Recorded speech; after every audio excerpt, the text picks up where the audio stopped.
Good morning, everyone. Good morning, and we thank you so much for attending today's press event. We are so excited to see everyone here.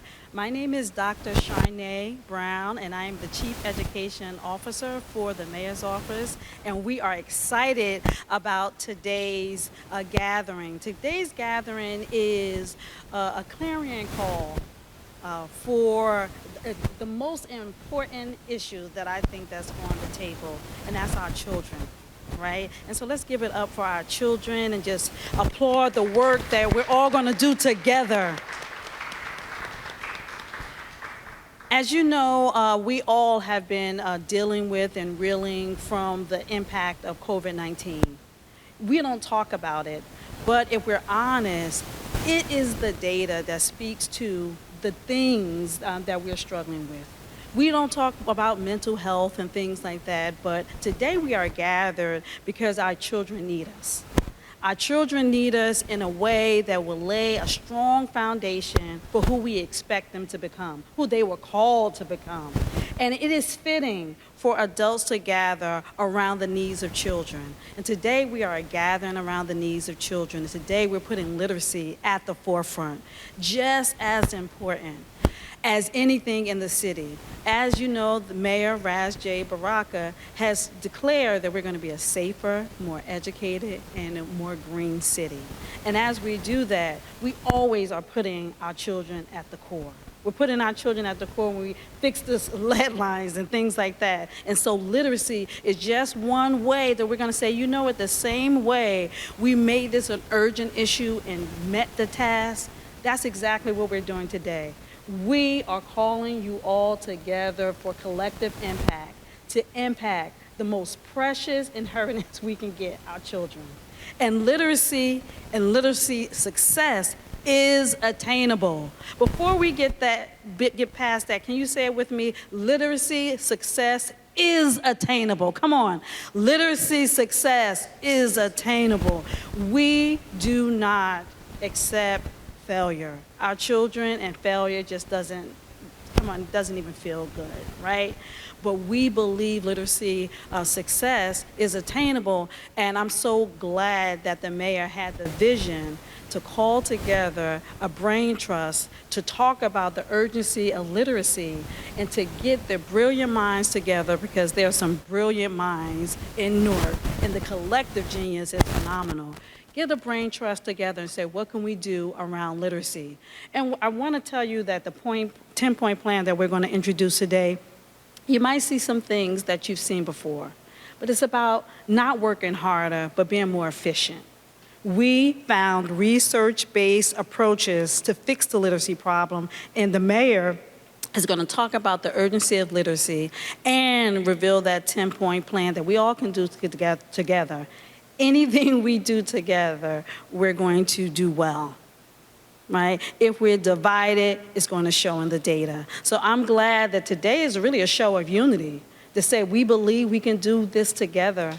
And guess what? The benefits, our children, the benefits are so profound, and they're going to be really reflected generations to come, the work that we're going to be doing today. So again, I'm so glad everyone's here for this literacy 10-point plan revealing, and I'm so grateful for the brain trust, and I just really will spend some time shouting out their names for the time they spent. But I think it's really important for us to move right into hearing our mayor's vision, who put this entire effort together and putting the same urgency he put with the lead lines he's putting on literacy. So can we welcome the visionary, the Honorable Mayor Ras J. Baraka.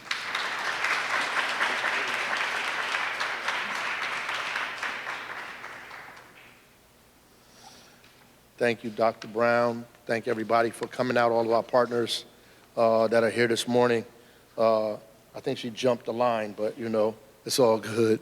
I just want to say that I appreciate everybody showing up, because that's the first step, that we have to show up for our city, for our children collectively, and what Dr. Brown said is absolutely correct. The kind of urgency that we show around some of the things that are that we could quantify materially as a problem, like lead service lines, like violence and crime. We have to do the same thing around our children's literacy and their ability to graduate from high school, to attain an opportunity to go to college or post-secondary education, to be able to get a career. All of those things are important, and we take them for granted. We kind of drop our kids off and pray that they get what they're supposed to get, and think that things are going to naturally turn out well for them. We know that black and brown kids have struggled for a long period of time for various around reasons in this state, in this country. A lot of it to do with segregation around race and class, lack of resources, other kinds of societal kind of issues that create problems or barriers for learning. We also know that COVID-19 exacerbated those barriers and made it more difficult for us to attain a quality education or access to the quality education that we need, or services that we needed in order to achieve the desired goals. Me looking at the data recently around education is what sparked me to say, look, we have to do something.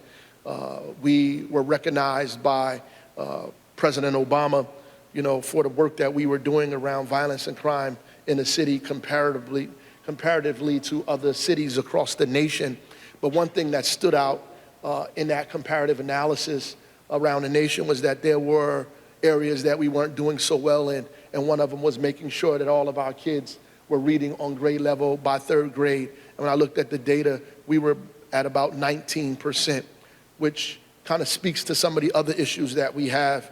And that's important because as educators, I've been an educator for over 20 years. I still consider myself an educator in specific circles. But, by third grade, people are learning to read. After third grade, you're reading to learn.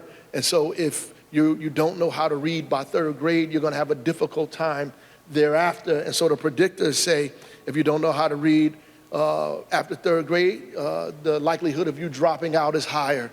The likelihood of you struggling in school is also higher. It doesn't make it impossible, but higher.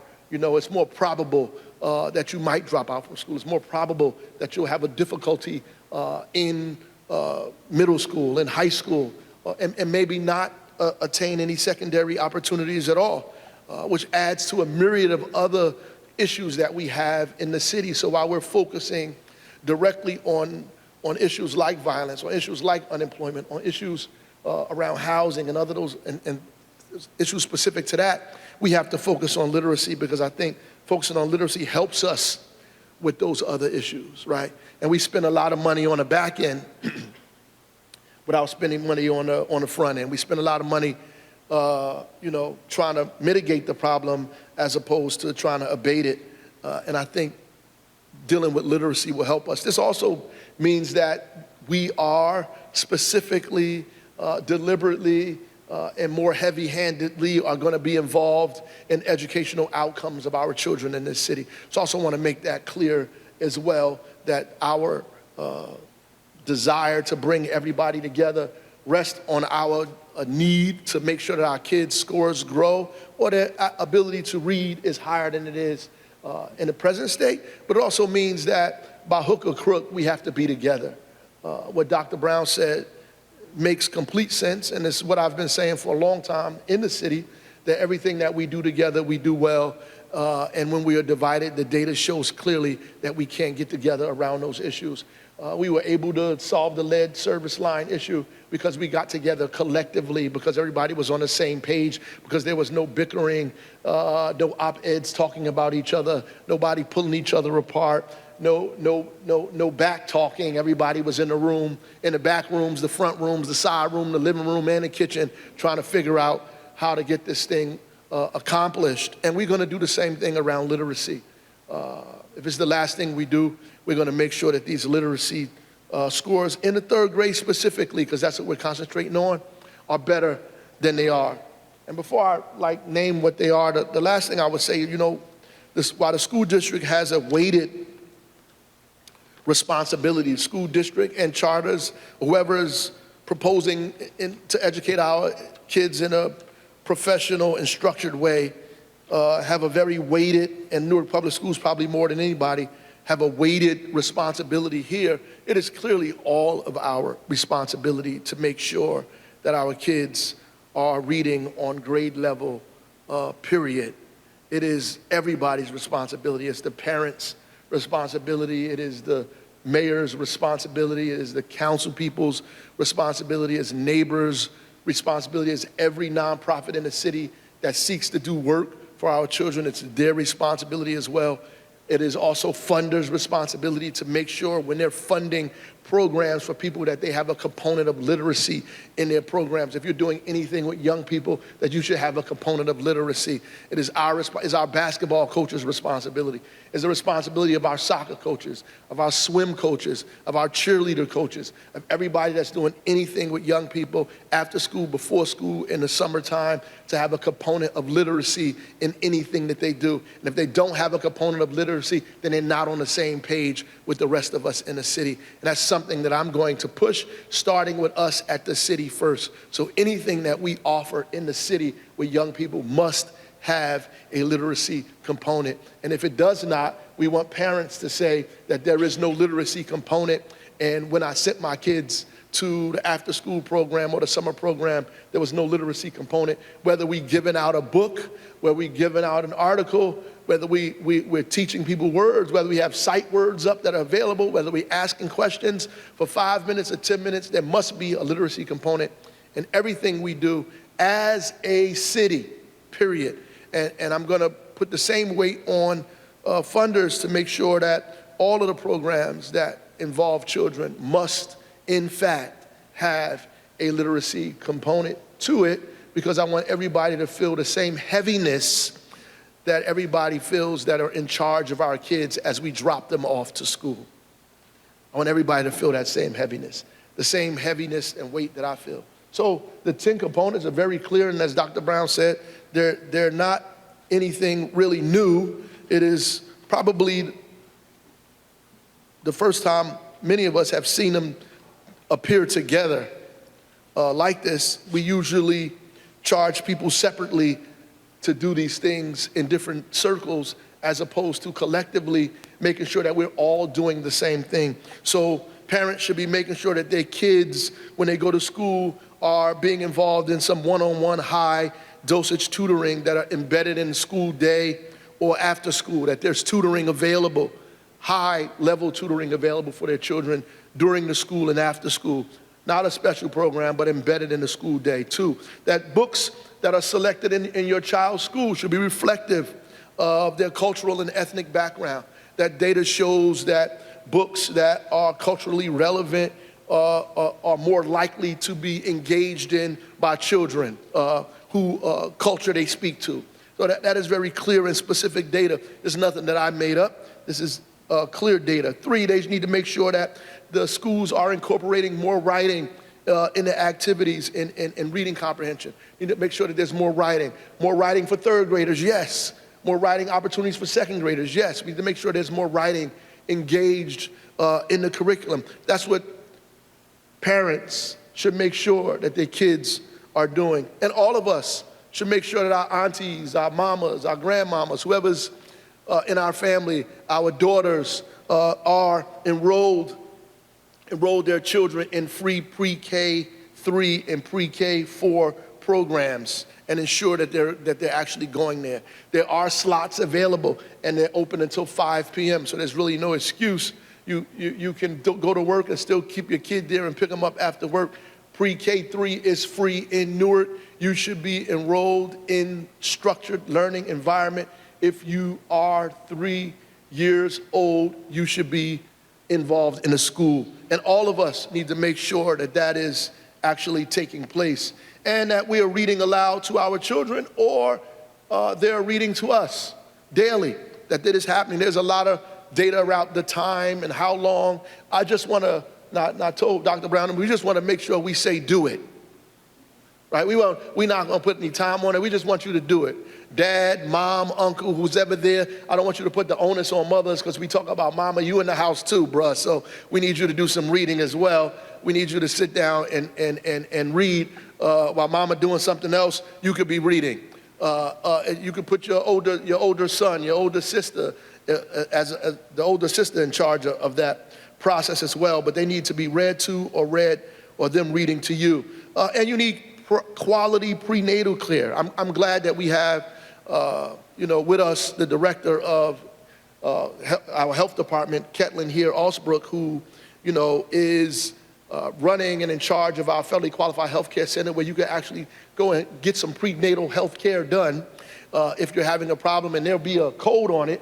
So I asked Dr. Brown that you could tap into the code and you get all of the phone numbers, because there might be questions about where can I get prenatal care? How do I get prenatal care? What is prenatal care? And so we want to make sure that everybody is equipped with making sure your child is getting the prenatal care that they need and deserve, and that you're reading to them while they are in fact in the womb. We want mothers to be reading, or people to be reading. Mother is probably tired, so daddy, why don't you read to the mother and the child? And while they're in the womb. This is what we want to get a practice and a culture of happening in the city of Newark, and building vocabulary at all ages. We just want to make sure we build vocabulary for children and talk to them in real words, in real sentences, in real things that make sense, and not the language that we learned on TV or all this other kind of stuff. We want to talk to them in real sentences. No matter what language you speak, we want you to speak in real sentences in the language that you actually speak, or trying to learn even.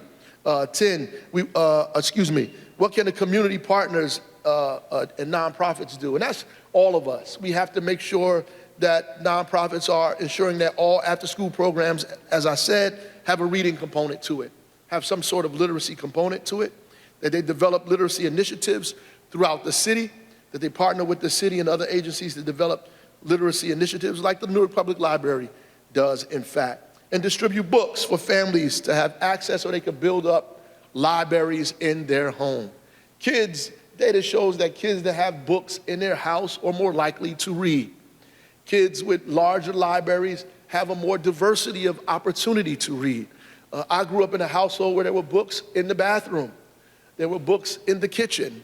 There were books in the living room. We got so sick of books, you try to figure out, well, why do we need all these books everywhere? I mean, if you come into my house, there's books all over the place, right? And to see people actually participating in reading creates an environment where you think reading is actually normal.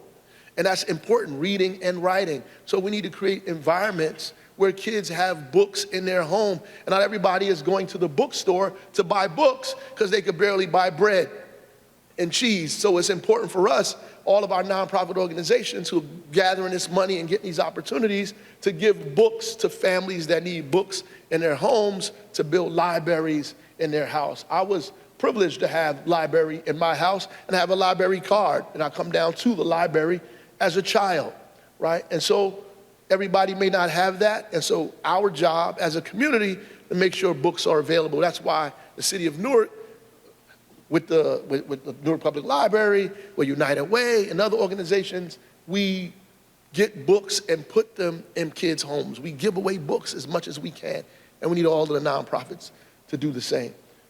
So I think that those are probably not the only things that you can do, but these are 10 things that we came up with as a collective that we thought were important enough and easy enough, and that's important, easy enough for all of us to engage in without any real debate.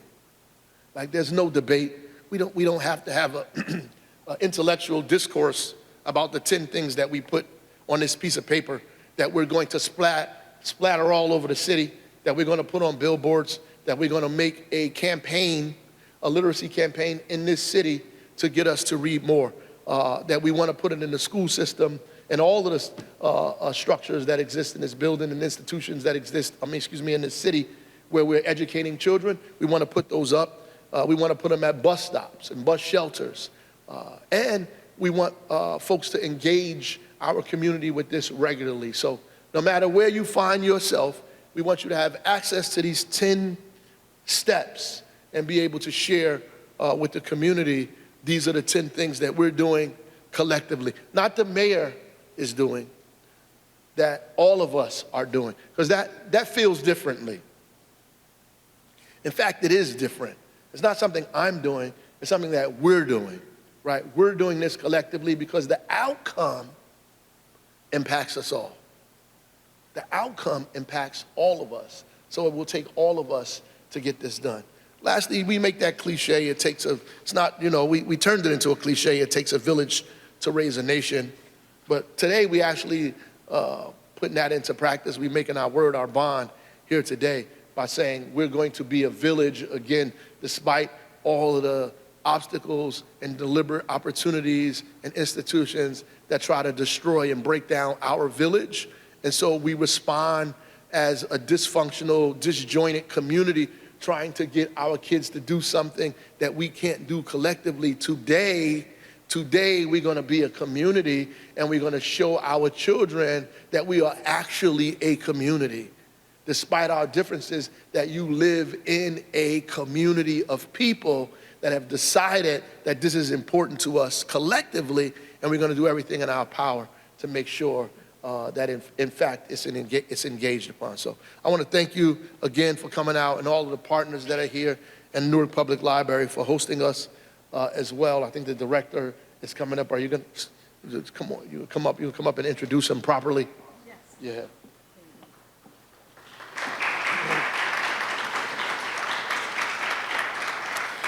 We want to thank the mayor so much for his wonderful comments, and we're going to talk about that further. And so again, we could not be remiss. This is the perfect opportunity to have the Newark Public Library as the backdrop for this conversation. And I just want to introduce to you the new director of Newark Public Library, Christian Zabriskie. So let's give him a round of applause as he comes to introduce himself and talk about literacy. Thank you so much for hosting us. Wow, thank you so much. Thank you so much. Boy, that's a tough act to follow. I was really looking to go first because I didn't want to follow that. As you were talking, first of all, I just want to say welcome to everyone. We are so glad you're here. We are so privileged and so happy to be part of this conversation. We're so happy that the conversation's starting here at the library. It's a perfect fit for me, so I'm really glad we're there. While the mayor was talking, I was thinking, the priorities of leadership show us our leaders. And so having literacy for third grade and under on a par with like health and safety, I think is very bold and inspirational, and I'm really inspired by that, and I welcome you to join me in that and take some momentum from that. I'm a simple man. I like libraries a lot. So for me, literacy is love, literacy is power. I want to thank Mayor Baraka for making this decision. I want to thank Dr. Brown for all the work that she's doing while she's living the life. And I want to thank the members of the Brain Trust for everything that they're doing. I want to thank my team, which you see around you, who do incredible work. And I want to invite you, members of the community. I want to thank you, members of the community, for being here, for joining in on this with us. It really is a village effort. It really is, and every moment is literacy effort all around us. Come see us at the Newark Public Library. We are in your neighborhood, and we love to help. Thank you, everyone.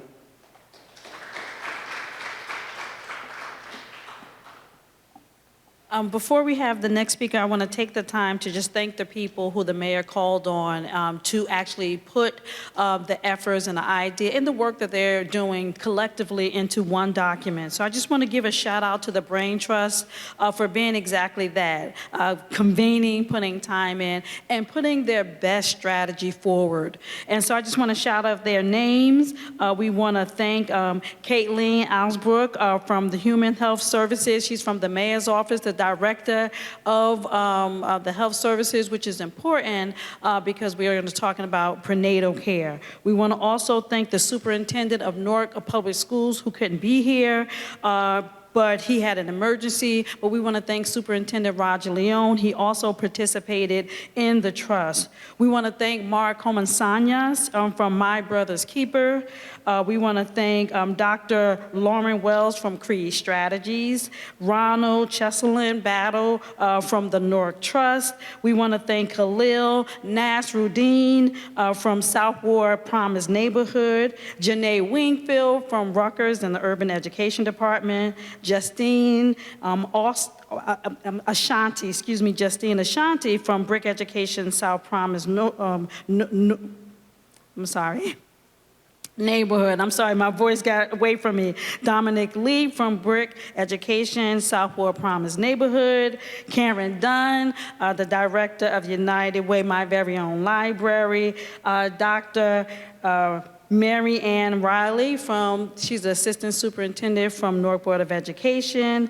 Jasleen Othman, who's also over language arts from Newark Board of Education. Yolanda Severe, who's over early childhood development from Newark Board of Education. Anna Coates, who represents the Newark Public Library. Jeff Anderson from Audible. Dr. Charles Payne and Dr. Valdine Campbell, who represents Rutgers from the Rutgers Department. We're just going to keep it at that. Can we just, and also I also want to give a shout out to Chanel Dunn. Can we give them all a round of applause for putting their time in the Brain Trust?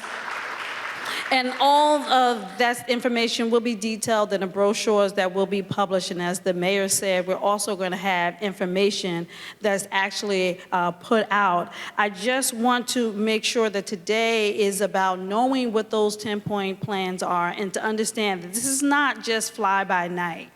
Everything that we did is research-based. We are a team of educators and actually doing the work. And so it's good to know that when we present this to the parents, we're actually saying, if you can't do anything else, and as the mayor said, we anticipate that you're going to do much more than this around literacy. But if we can't tell you to do anything else, this is the beginning. And I look at literacy as building a house and ensuring a good, solid foundation. And so you wonder, why prenatal to third grade? I mean, out of all the literacy scores, because 27% across the board were only able to pass the 2022 exam. And I need to say that because we understand that the kids just took a test, right? And there are going to be new data that's published. There's always already some very promising data with the juniors, right? And so I just want to celebrate that there was a big 2-digit increase. Come on, that's great to know. So just want to focus, we're focused on 2022 because those are the scores that really gathered us and said we need to do more, we needed to do it together. We want to understand that the scores from 2023 were taken just in May and June, right? And so what we're working on is really trying to see a difference from 2024 and beyond.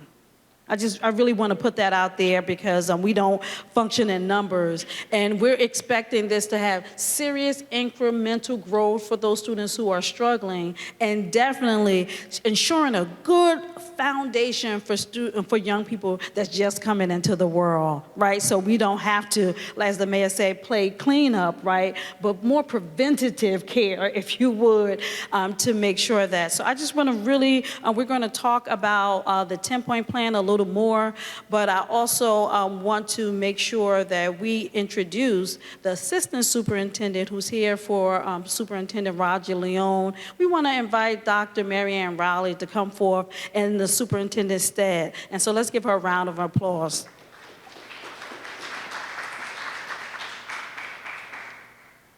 Thank you. So good afternoon. On behalf of Superintendent Leone, who is not here today, I wish to bring greetings and, most importantly, assert our full commitment to this effort. We know that literacy is critically important. I'm going to tell you that this is my 40th year as an educator. Some of those years was as a, well, thank you.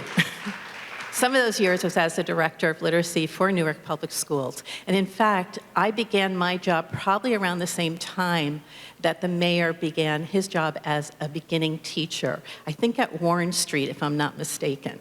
So I'm still remembering all of that. We are so deeply committed in ensuring that not only the first 3, but all 10 of these action steps are realized. We know that the mayor is absolutely correct. On our own, we can go so far, but this crisis has really required us to join hands across all kinds of borders and ensure that we are working for the betterment of our children. We know since 1997 in research that the prevention of reading difficulties can absolutely be done. None of it is a secret. We know how to do this, but it does require families, it requires excellent teachers in every classroom and school leaders, and it involves community support. We have begun, I want to limit my comments this morning or this afternoon to the first 3 items. High dosage tutoring. High dosage tutoring is a proven method. One of the things that we've learned when we looked at our data is this. When we provided high dosage tutoring, a little bit coming out of the pandemic when we were still remote, and then last year for the first year that we were actually back in person for the whole year, we had high dosage tutoring before school, a little bit during school, and then after school. And we know that our data tells us that students who participated in those experiences that were consistent, that's high dosage tutoring. In order to work, you must be involved. Students need to be involved 2 to 3 times a week. And so when those students were involved 2 to 3 times a week, there was in fact improvement. But here's the thing that we need to improve on, and this opportunity gives us a chance to do that. We need to embed, and I was so pleased when I saw this in the plan, we need to embed high dosage tutoring directly into the school day where the bulk of students are. Our reach after school is limited by who shows up. Our reach before school is limited by, I can say this as a mom, I can remember the days of getting my own child to school and sometimes having some arguments with my husband about who was going to be doing the drop-off and so on. People's lives are busy. We know that. So one of the changes that the superintendent has spoken about is to ensure that scheduled into every single elementary school are periods of time for high dosage tutoring. This will help to ensure that children who most need this are receiving it, as opposed to if they're staying after school, or even when they make the commitment to stay after school, we know that there are dental appointments, there are sometimes athletics and things that interfere with that. The second is something dear to my heart. In 1990, Rudine Sims Bishop, a professor, coined the term mirror books. Up here are mirror books. Mirror books are books that reflect children's ethnicity and their race, and they are books that are the books that most help children, want to read, and they serve as a bridge between things that children already know intimately and all of the world knowledge that they need to build. I can tell you, coming back to Newark from 2019 on, we have invested millions and millions of dollars in mirror books. We've also included window books, which open children to other cultures and other ways of being in the world. Here's the important thing I want you to know. Our mirror books are not merely books that we put into the classroom library, although that is important. What makes the difference is that our mirror books are part of our core curriculum.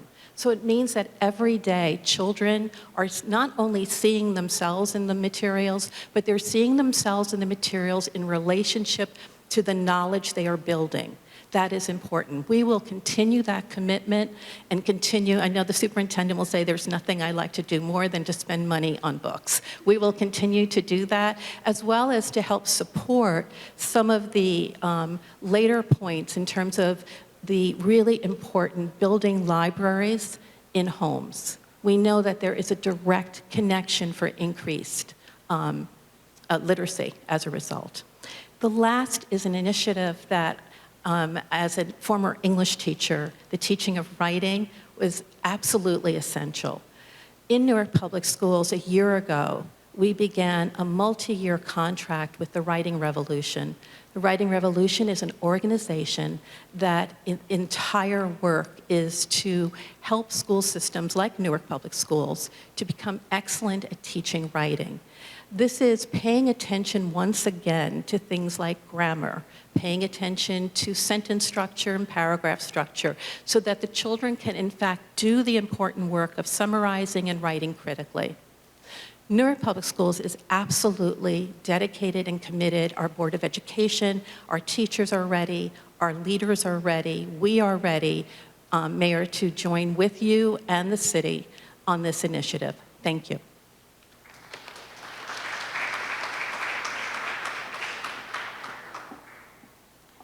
I just want to spend a little more time talking about why third grade. So there's, again, information that talks about looking at third grade scores as a predictor. And so when we look at dropout rates, they start with the third grade scores, and you wonder why. At first, I didn't understand why, but as an educator, you can look at the research and you see why it's so important. The reason is because from kindergarten to third grade, you are learning how to read. From fourth grade on, you're using reading as a tool to access curriculum. If a child goes into the fourth grade and does not know how to read, basically everything throughout the curriculum that you're trying to get the kid to digest, they can't access it because it requires them to read. So really, we're setting young people up to fail over and over and over again if we don't have them reading by fourth grade. And so the mayor is really putting an emphasis on prenatal to third grade to ensure that that work is done so the rest of their years can be successful. Kids need to make sure that adults understand that, so we're not asking them to do things that we did not prepare them for. And so it's really, really important to invest this time into prenatal to third grade, because by third grade, we need to feel confident that we've given that child every tool they need to sit into those classrooms and not just achieve, to excel. When we teach young people how to read well, we're really teaching them how to excel. And so I think that this is really important for parents to understand that everything on this list, we want to just really clearly say to parents, it's an empowerment tool, this 10-point plan. You can actually take this 10-point plan and go to the schools and say, is this being done? Because sometimes we might find ourselves in places where we don't feel like we have all the information to feel empowered to make change on the behalf of our children. The beautiful thing is this 10-point plan gives parents an opportunity to say, at the very least, are you doing this? And it's a good plan. And so again, I cannot thank the mayor enough for being insightful to know that we need to be armed with this information, because knowing knowledge is power, right? And so we do not have to think that literacy is something that's so unattainable, so far and so deep that once that child is in a rut, there's just no way out of it. It's not true. And we're here today to ensure that we are armed with that information. And I want to spend time, lastly, not just talking to parents and say this is powerful, but I want to thank our community partners that said, not just do I think that this is important, but I'm putting my effort and my funds behind it. Can we give it up to our community partners who are participated in the Brain Trust? We thank you for making literacy a priority. Yes, it is a priority of the mayor. It's a part of his 3 priorities from the education department, but now it's everyone's priority. And so we are going to take some more time to kind of like talk to you about some of this, but I just cannot thank you enough for deciding that today our children are first. And we may not have the data that reflects who we really are, but we're going to change that, and we're not afraid of it, right? And it just tells us this is a reason to join together. It's a reason to be united. But what's also beautiful about being united around the data is we're also united around the success. That when our kids achieve, and they will, and they are achieving in so many areas, when they achieve, it's a reflection of all of us, right? That we lay aside everything that distracts us and we're focused on them. So I'm extremely happy about all our partners, on all the events. I just want you to know that you'll be able to go on websites, as the mayor said, and you'll be able to see literacy events throughout the city that will help you explain all of these initiatives, like 1,000 books before kindergarten, right? Just explain why those things are important. I also want to focus on one that's just really small, but it's important, but the mayor spoke about. Just having 500 books in your home library ensures and can predict that child will be in school 3.2 more years than the average person. So for parents or for everyone in the room, hey, just make a space, buy a bookcase, and start to fill your library with books that your young people will have access to, but you too, because you are also a model. So I'm extremely excited about our 10-point literacy plan. We definitely will be around to talk more about the literacy plan. But again, I'm so excited about the Brain Trust and our community partners and all the politicians, everyone that's here that says our children are first. So another round of applause for everybody in the room as we transition to any Q&A, if that's possible. Let's give it up for a round of applause.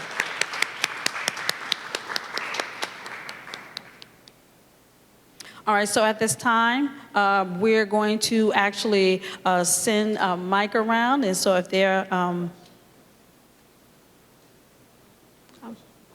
okay, I'm sorry, questions from the press, this is the perfect time, and we have the Brain Trust also here, and the mayor's here, so anybody have a question, we all should be able to do our best to answer it. I'll take questions at this time. Yes.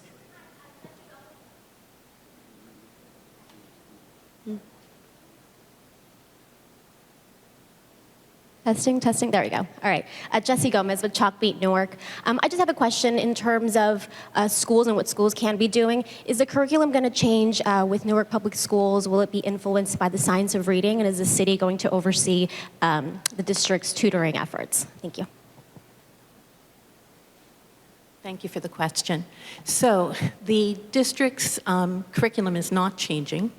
The science of reading has two parts to it.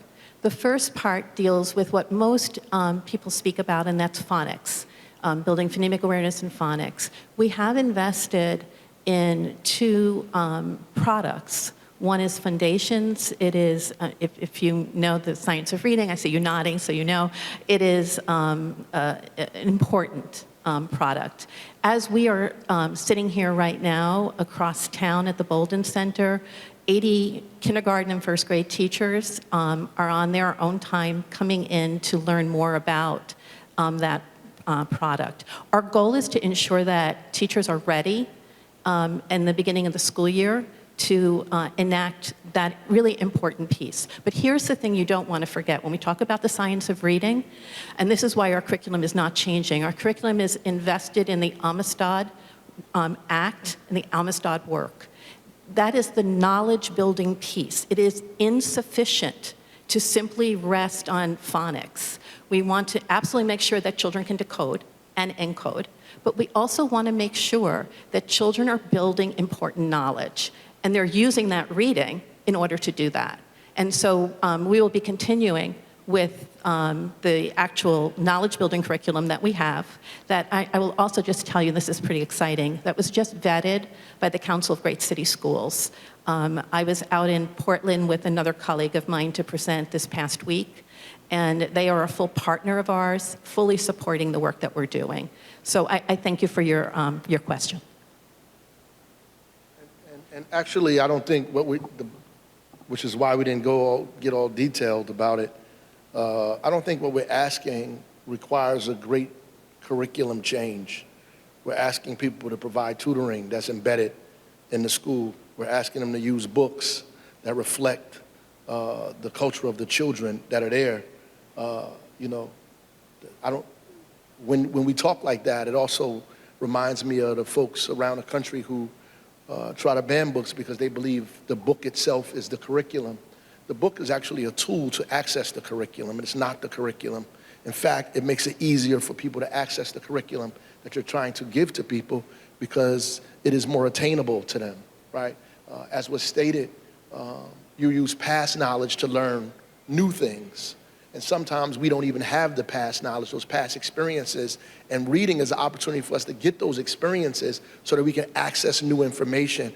And if we can't get kids engaged in the reading experiences, then we can't get them to grab new information. That's why it's critically important that you actually use books that are culturally relevant, because what you're telling a kid is that when they take a picture of a room, that they can see themselves in that room, right?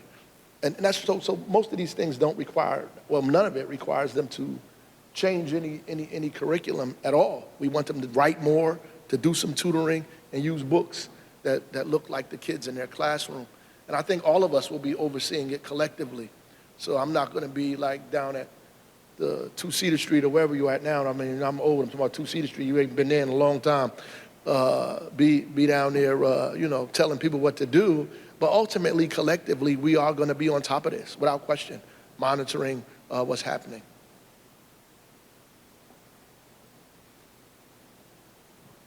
You could call, even though she's not the press, but you could call her. No, go ahead. No, go ahead. No, go ahead. Question. When you talk about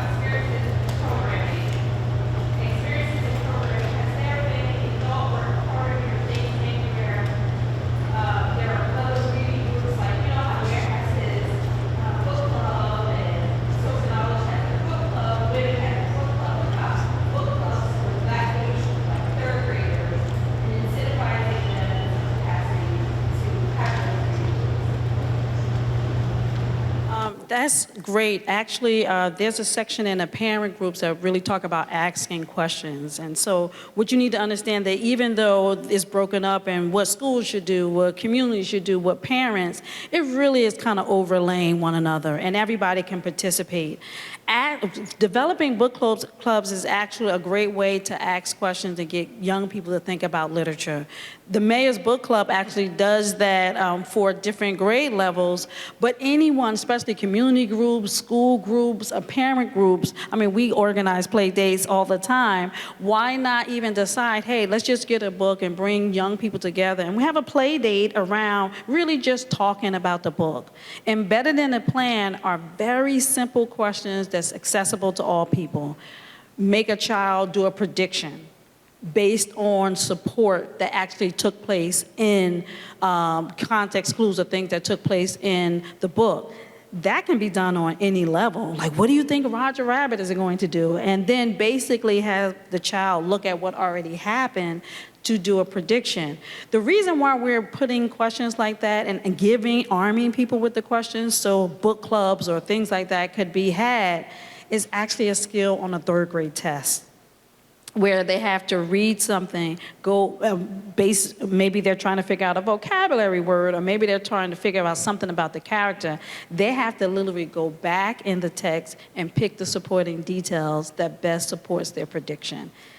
This is so accessible, and we just have to trust that the Brain Trust knew what that third grade test even looked like to say, let's do things this specific way, right? Because we're just training people to the test in a real informal way, right? So I think that your suggestion about book clubs is a great way to get young people talking and thinking about what they read.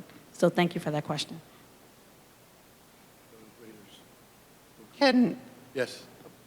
Oh, I'm sorry. Oh, okay, go ahead. Yep, go ahead. Can you tell us why why your office, the mayor's office, is leading the effort as opposed to the school district, which would typically have, Well, I am the mayor of the city, so it means that my job is to pull everybody together that are outside of just the school district. So this is just not a school district effort, right? I would imagine if the superintendent wanted to do it, he'd pull together all of the folks in the school district, even reach out to some of the charters. We reached out even beyond that. We brought Rutgers in it, we brought the library, we brought all these other folks, which is really my purview, I think.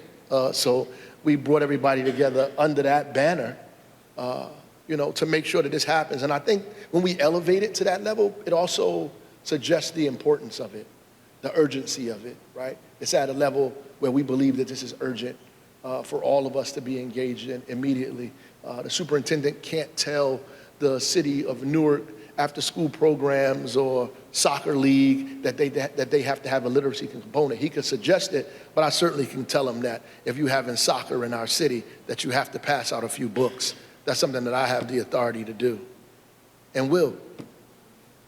Thank you.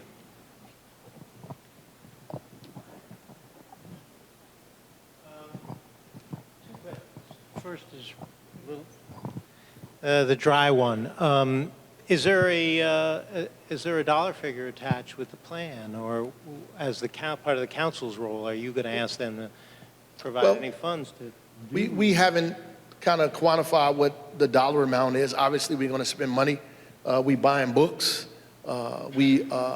Obviously, in our after-school programs and the things that we do in the city, if we want people to supply books, we're going to have to purchase books in order for them to do that. There are grants that we get. There are people that we work with, my very own library, other folks like that help us along these ways. So it's not as difficult for us to do this as it would seem in terms of the city. So we're not allocating $40 million to this like this. This is an opportunity for us to take all of our collective resources and use them in one direction, because we're using our own resources. The library uses their resources, the school district, all these other organizations. So we're really just trying to put it all together.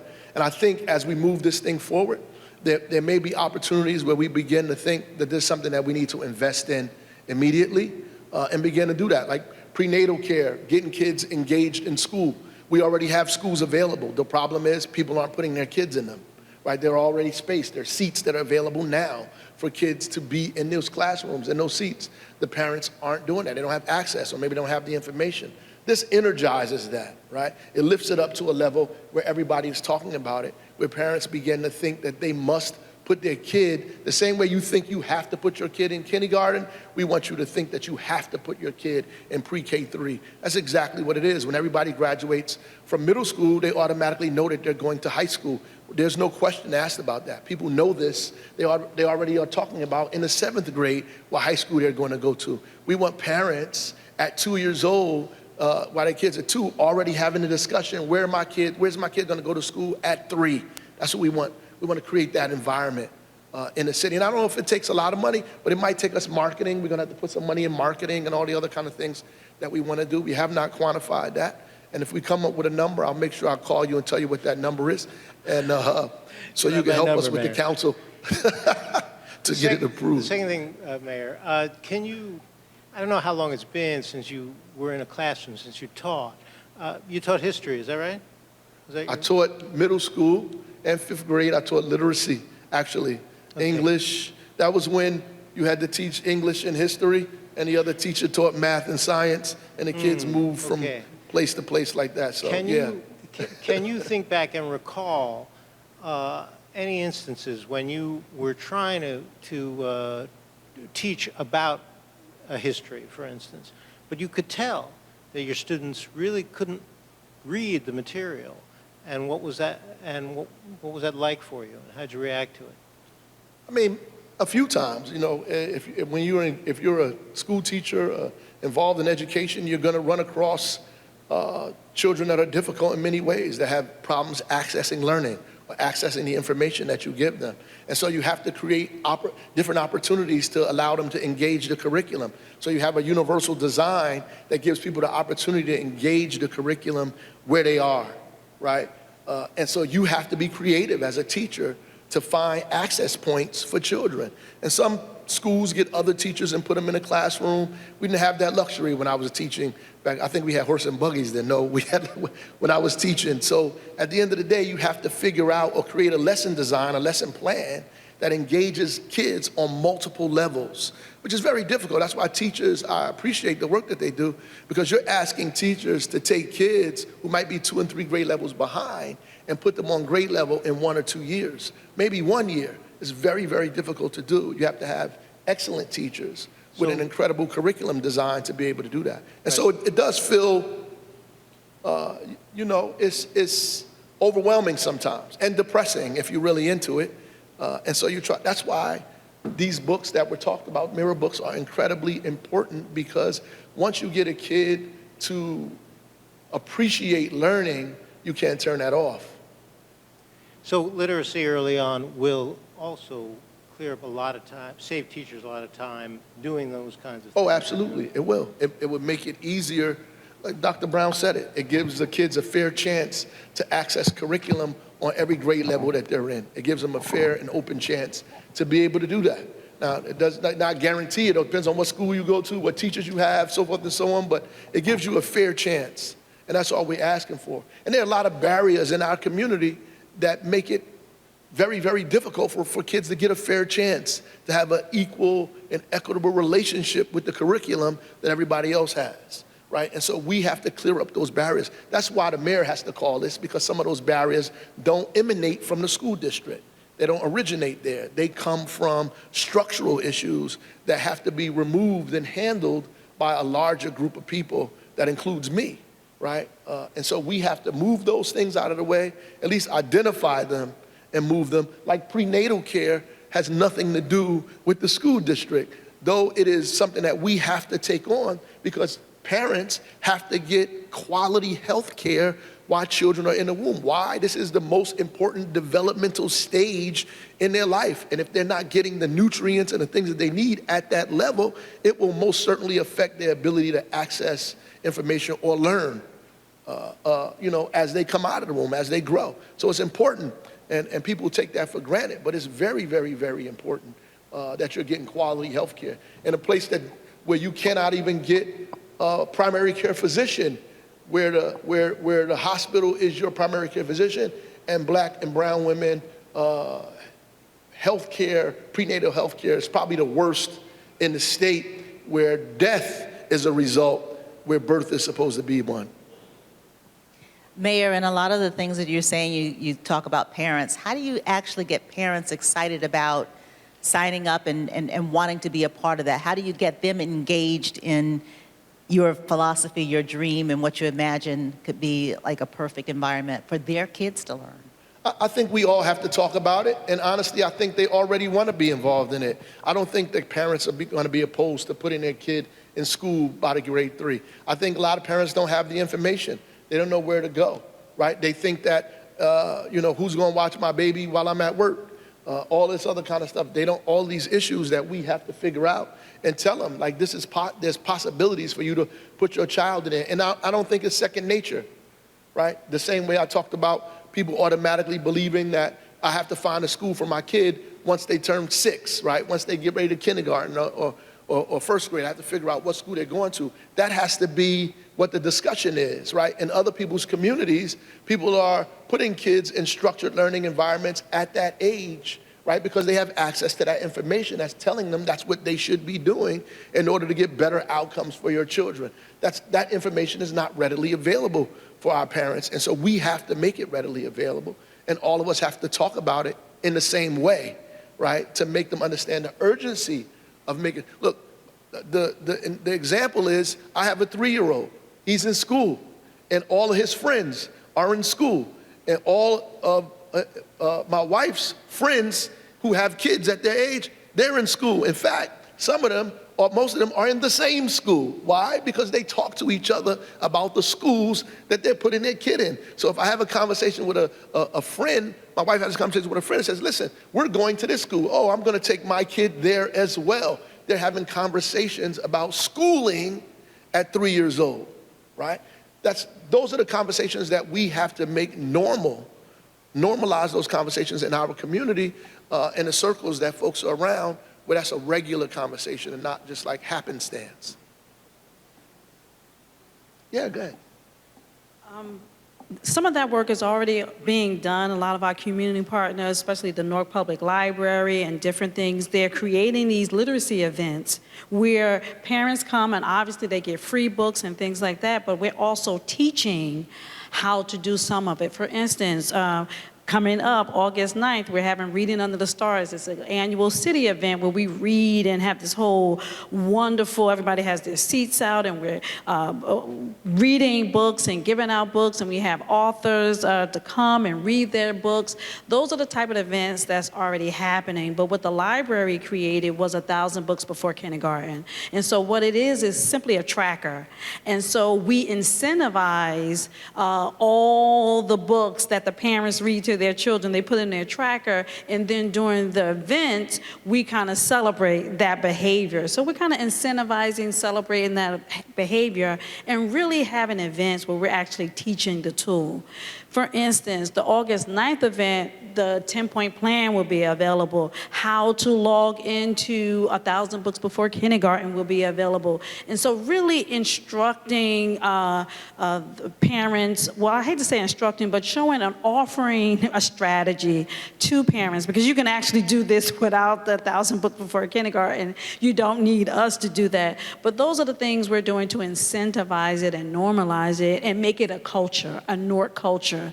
The beautiful thing about this collaborative is it's already being done, but we're doing it collaboratively. Like Newark Trust just did an event around Father's Day where the dads were reading to their young people, and it was a scavenger hunt, and they were in the library. So just incentivizing it with all of the resources that the community partners have and engaging them and being real strategic about having one location where parents can access it and just show up. So those are some of the programs that we're doing to get people and parents to know about these events.